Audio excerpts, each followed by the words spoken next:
In December 2019, there was a cluster of pneumonia cases in China. Investigations found that it was caused by a previously unknown virus, now named the 2019 novel coronavirus. In this video, we'll take a quick look at what's currently known about the virus. Keep in mind that this is a new virus, and what's known about the virus now might change in the future. Coronaviruses are a large group of viruses. They consist of a core of genetic material surrounded by an envelope with protein spikes. This gives it the appearance of a crown. Crown in Latin is called corona, and that's how these viruses get their name. There are different types of coronaviruses that cause respiratory and sometimes gastrointestinal symptoms. Respiratory disease can range from the common cold to pneumonia, and in most people, the symptoms tend to be mild. However, there are some types of coronaviruses that can cause severe disease. These include the severe acute respiratory syndrome coronavirus, first identified in China in 2003, and the Middle East respiratory syndrome coronavirus that was first identified in Saudi Arabia in 2012. The 2019 novel coronavirus was first identified in China. It initially occurred in a group of people with pneumonia who'd been associated with a seafood and live animal market in the city of Wuhan. The disease has since spread from those who were sick to others, including family members and healthcare staff.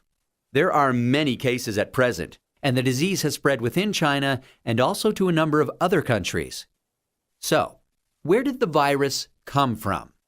It's known that coronaviruses circulate in a range of animals. Sometimes these viruses can make the jump from animals to humans. This is called a spillover and could be due to a range of factors such as mutations in the virus or increased contact between humans and animals. For example, MERS-CoV is known to be transmitted from camels and SARS-CoV from civet cats. The animal reservoir of the 2019 novel coronavirus is not known yet. How is it transmitted? The exact dynamics of how the virus is transmitted is yet to be determined. In general, respiratory viruses are usually transmitted through droplets created when an infected person coughs or sneezes, or through something that has been contaminated with the virus. People most at risk of infection from the novel coronavirus are those in close contact with animals, such as live animal market workers, and those who are caring for people infected with the virus, such as family members or healthcare workers.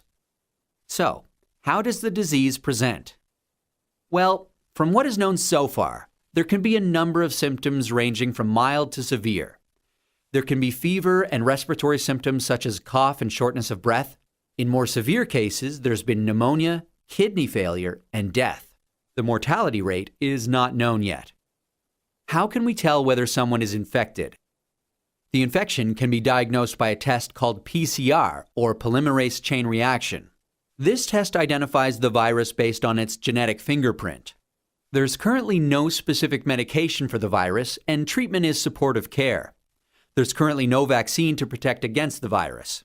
Treatment and vaccines are in development. How do we prevent transmission of the virus?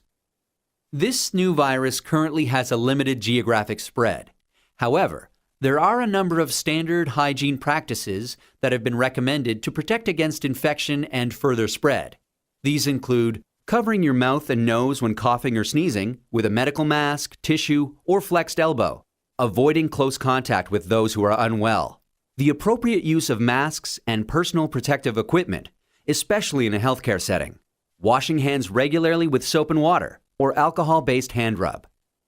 Actions that can be taken to prevent infection from an animal source include avoiding unnecessary unprotected contact with animals, washing hands after contact with animals or animal products, and ensuring that animal products are cooked thoroughly before they're consumed. It's important to stay home if you're feeling unwell, but if you have a fever, cough, and difficulty breathing, seek medical care early and share your previous travel history with your healthcare provider. That's a quick look at this emerging infectious disease. Given that this outbreak is evolving rapidly, what's known about this virus can change. Please check the websites below for the most up-to-date information.